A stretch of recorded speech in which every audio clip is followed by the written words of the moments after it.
Hello friends, welcome to Manu law classes. मेरा नाम गौतम दीक्षित है। फ्रेंड्स, आज के हम इस वीडियो में मार्च 2 2022 का डेली हिंदू एनालिसिस करेंगे। Some of the highlights of today's newspaper is जो बहुत ही इंपॉर्टेंट न्यूज़ है, that is Ukrainian refugee crisis. We are going to do that thing in detail. Along with that, we are also going to study a little bit about United Nations High Commissioner for Refugees. It is a UN refugee agency. इसको हम थोड़ा सा detail में करेंगे. We will also see 1951 refugee convention and some important highlights of that. Then हम थोड़ा सा GST के बारे में पढ़ेंगे, GST compensation cess, and we are going to study about what is this compensation cess.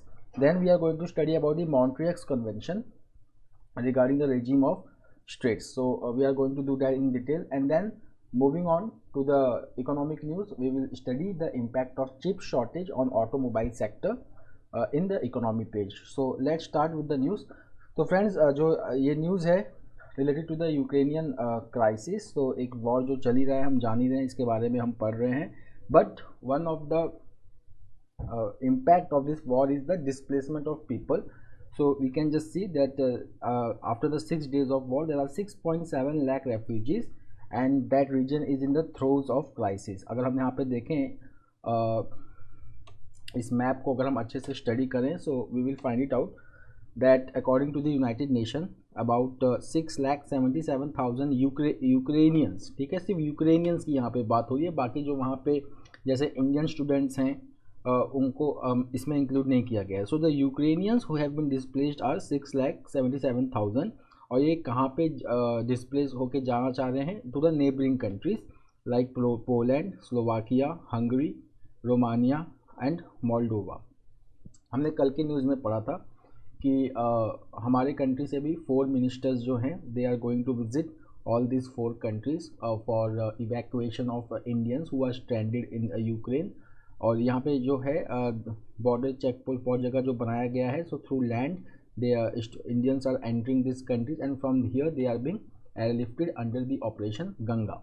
Now coming back here on the map, अगर हम देखेंगे दिस रीजन्स, बेलारूस जो है यहाँ पे, सो बेलारूस के तरफ से और रशिया की तरफ से जो इम्पोर्टेंट रीजन्स हैं, these are under the Russian troops. और यहाँ पे देखेंगे Kyiv which is the capital of Ukraine.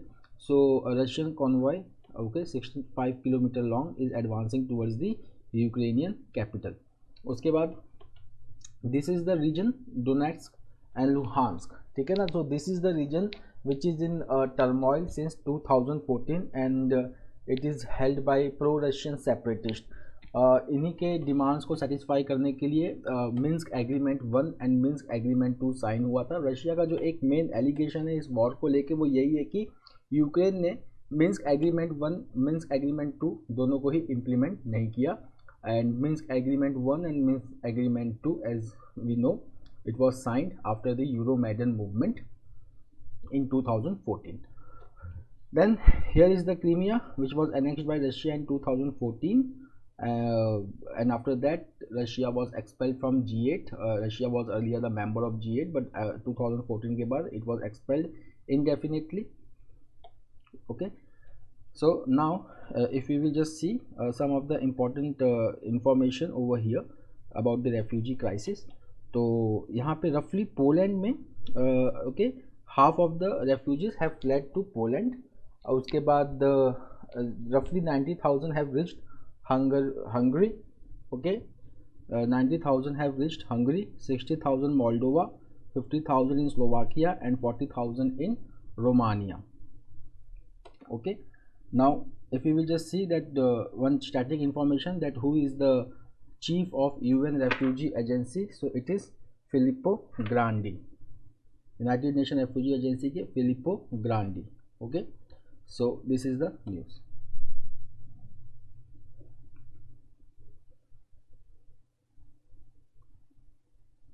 Now let's study about the United Nations Refugee Agency. So it is called as United Nations High Commissioner for Refugees. United Nations High Commissioner for Refugees.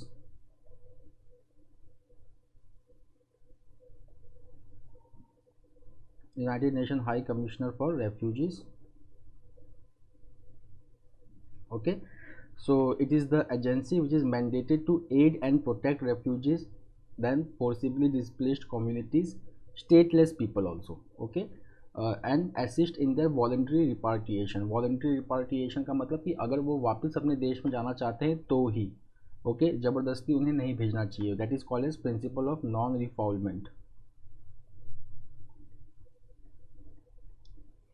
Then the next is local integration. For example, refugees, they have entered a different country and now they want to settle over there.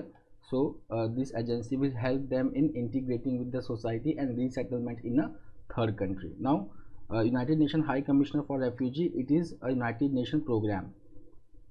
जैसे कि अगर हम United nation को देखेंगे तो United Nations के principal organs हैं, specialised agencies हैं, प्रोग्राम्स हैं एंड फंड्स हैं. So the United Nations High Commissioner for Refugee, it is a United Nations program and it is headquartered in Geneva in Switzerland.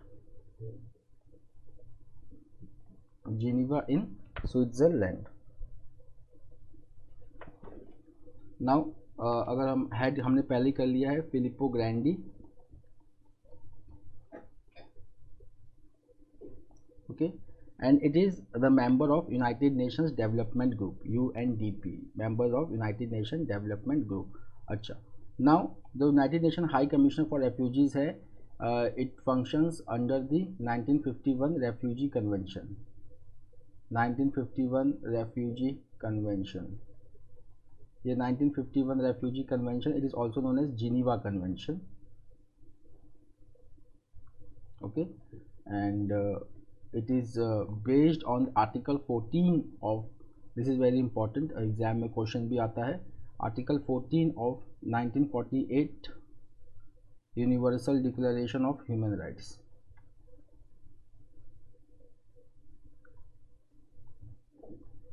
Universal Declaration of Human Rights, UNHDR. Okay, then 1951 के refugee convention में ही we have Article 33, which is very important. Article 33, it is based on principle of non-refoulement.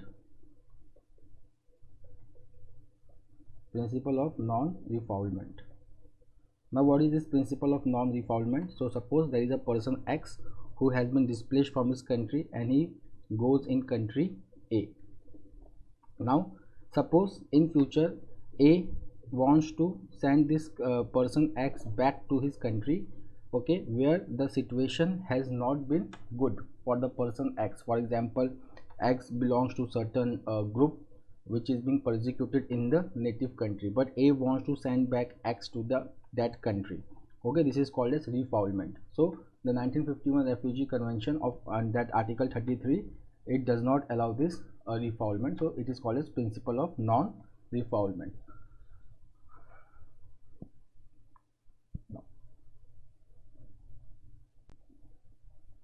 Now coming to Kharkiv. So यहाँ पे जो है Kharkiv जो एक city है Ukraine, it is located near Ukraine Russian border and यहाँ का जो मेडिकल यूनिवर्सिटी है इट इज़ वेरी फेमस और यहीं पे सबसे ज़्यादा स्टूडेंट्स जो हैं इंडियन स्टूडेंट्स वहाँ यहाँ पे स्टकअप हो गए हैं, they are stranded over here. अब यहाँ पे जो पहला जो इंडियन कैजुअलिटी आया है that is of 21 year old person from Karnataka, Naveen S Gyana Goudar. He was out for buying groceries and he was shot. Then again, if you will just see here that India has sent the first consignment of humanitarian assistance for Ukraine, including medical supplies and equipment, tents and blankets, which has been sent to Warsaw. Warsaw is the capital of Poland. Now एक problem यहाँ पे एक ये आ रही है कि जो evacuation है इंडियंस का, ओके, ये थोड़ा इसमें प्रॉब्लम क्यों आ रहा है? Because of Russian assault. तो because of Russian assault Indian students are trapped in the Ukrainian city of Kharkiv और इनको इवैक्यूएट करना बहुत ज़्यादा डिफिकल्ट हो रहा है. Because if you will just see, तो जो ये सिटी है Belgorod, it is 40 kilometre from Kharkiv, but heavy bombardment bye Russian forces is obstructing the evacuation. Now जो ये खार्किव है ये ईस्टर्न पार्ट ऑफ यूक्रेन में है, बट अगर हम वेस्टर्न पार्ट ऑफ यूक्रेन को देखेंगे they have manage to rush to neighbouring countries like Poland, Romania and Hungary. Now one news, Ilkar Aiki, who was earlier was appointed as the chief executive officer of Air India. Now he has declined the offer from Tata Sons to be the CEO of Air India. The next news is GST revenues cross 1.3 lakh crore in February. तो अगर हम यहाँ पे, ये बहुत ही अच्छा news है और इसमें कुछ इंपॉर्टेंट चीज़ें हैं. For example, the goods and services tax revenue in February was 26% higher than the pre pandemic level. ठीक है ना, मतलब कि अब जो GST रेवेन्यू कलेक्शन है वो जो कोविड-19 के पहले जो कलेक्शन था उससे काफ़ी ज़्यादा है. That is 26% higher and it is at ₹1,33,026 crore. उसमें अगर हम देखेंगे तो this collections these are 18% higher than that of February 2021. मतलब लास्ट ईयर के कंपैरिजन में भी बहुत ज़्यादा है. That is 18%. और अगर हम देखेंगे GST revenue for the fifth time it has crossed the figure of ₹1.3 lakh crore. उसके बाद अगर हम रेवेन्यूज़ देखेंगे तो revenues from import is 38% higher. Okay, और अगर हम देखेंगे डोमेस्टिक ट्रांजैक्शन और import of services that is 12% higher. इसमें GST कंपनसेशन सेस कलेक्शन है that has crossed ₹10,000 crore for the first time in February. Now we will come to GST compensation cess. GST compensation cess. अब देखिए what is this GST compensation cess. So when goods and services tax एक ऐसा tax है, it is an indirect tax which subsumes indirect tax levied by center and state. Levied by center and state. Levied by center and state. ठीक है. अब इसमें क्या हुआ कि स्टेट्स ने अपने जो कुछ स्टेट्स जो थे वो जो इनडायरेक्ट टैक्स कलेक्ट कर रहे थे वो उन्होंने GST में जाने की वजह से उनका राइट जो है कलेक्ट करने का चले गया. Now states they were going to suffer revenue loss. Okay, second thing is that GST is a consumption based tax. GST is a consumption based tax. Consumption based tax. ठीक है. Consumption based tax मतलब कि for example X and Y, take two states. X is manufacturing something. Okay, X is manufacturing product and supplying it to Y. So and Y is consuming that product. So over here the benefit will go to state Y, not to state X which is manufacturing the product. Okay, so X has to be compensated. So in order to compensate all these things, GST compensation cess was made part of the goods and services tax. Okay, so there is a separate act that is called as Goods and Service Tax Compensation to States Act 2017 and it was implemented from 1st July 2017. So the aim is that to compensate the states for the loss of revenue arising due to implementation of GST. Now over here, now doubts over defense supplies to India. तो अब हम पहले से जानते हैं कि tension जो है रशिया और वेस्ट के बीच में बहुत ज़्यादा एस्केलेट हो रहा है. तो इसका एक जो इम्पैक्ट है वो इंडिया के S-400 मिसाइल डिलीवरी पे आ सकता है. तो हमने पहले देखा है S-400 जो डील है यहाँ पे पहले इंडिया को वेवर मिला था US से under काटसा. Okay, काटसा, what is काटसा? Countering American adversaries through sanctions act over S-400 deal. इसके बाद जो मॉडर्नाइजेशन प्लान है वो भी डिले हो सकता है, specially modernisation of AN-32 transport fleet of the Indian air force. Okay, now Russia has remained supplier. अगर हम देखेंगे कि 60% ऑफ जो इंडियन मिलिट्री इन्वेंट्री है वो रशियन ओरिजिन के हैं, जैसे कि fighter jets, tanks, helicopters, submarines. Okay, और अभी AK-203 असॉल्ट राइफल्स का जो जॉइंट मैन्युफैक्चरिंग होना है अमेठी में उत्तर प्रदेश में वो भी डील साइन हुआ था. It is ₹5,000 crore deal. This all may suffer a setback. Then deals with Ukraine, for example, upgrading 100 AN-T-32 transport aircraft, okay, of Indian Air Force, okay, which was finalized in 2009. So all this can suffer a setback because of the ongoing Russian crisis. So ये एक significant implications है हमारे defence supply पे of the Ukraine Russia war. It is very important.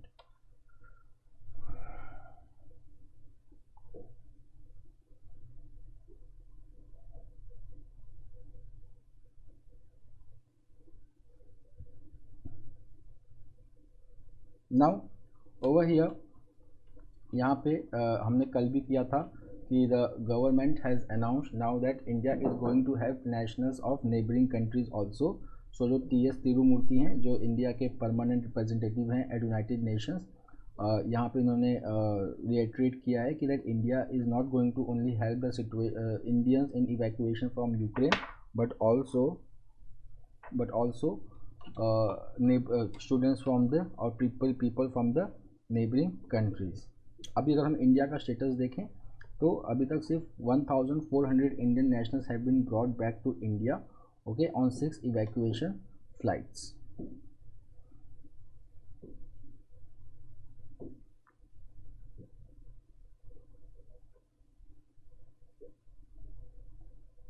Now cash strapped Egypt hike Suez canal transit fees for ships. तो Suez canal authority है which manages the Suez canal which is one of the world's most important crucial waterway connecting Red Sea with Mediterranean Sea।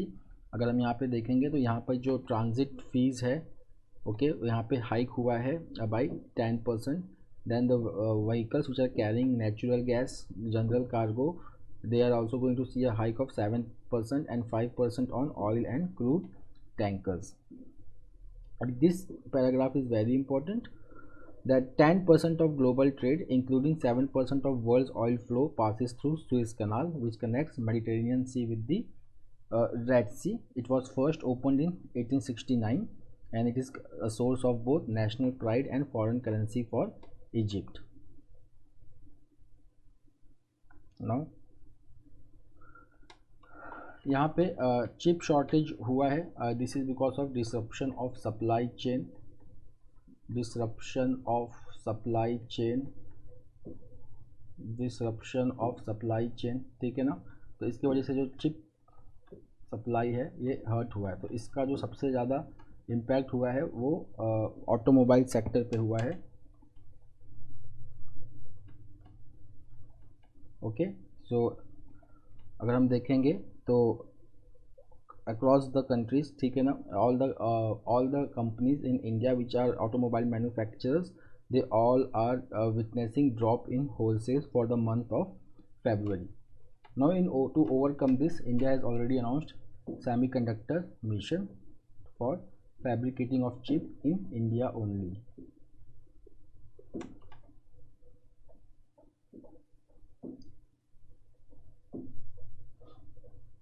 Now यहाँ पे Indira is saying that Ukrainian war is going to lift import bill and is going to widen the current account deficit। तो यहाँ से क्या होगा कि जो country का जो इम्पोर्ट बिल है, okay, because of this crisis, because it around 85% of the Indian crude oil need is imported.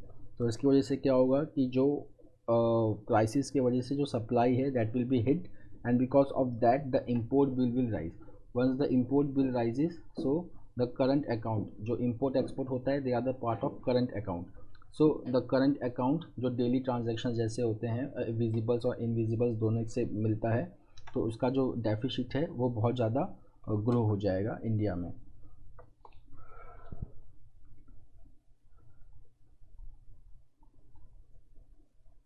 Now friends, let's move to Montreux convention.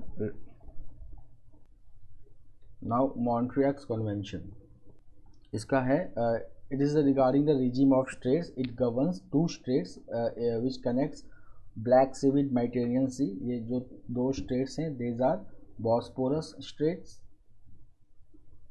and Dardanelles Strait, ठीक है। ये दोनों ही स्ट्रेट जो हैं, they are very strategically located between Mediterranean Sea and Black Sea। यहाँ पे Turkey को ये एक राइट देता है to regulate the maritime traffic through the Black Sea. Now this convention came into was signed in 1936 and came into effect again in 1936। यहाँ पे जो है कंप्लीट फ्रीडम है for all civilian passages during peace time and it permits Turkey to restrict the passage of navies which does not belong to Black Sea states, ठीक है। Now if any warship is making a transition from this, making a move through these straits, then they should make an advance notification to Turkish authorities. Now, why it was in news? So on 27th February, Turkey recognized Ukrainian crisis as a war, which sets up the ground for implementing this convention by Turkey, which also might lead to blocking of warships by Turkey, warships of Russia by Turkey from entering into Black Sea. So friends, that's all for today. We will meet tomorrow again with the daily Hindu analysis. Till then, have a nice day. Take care. Thank you.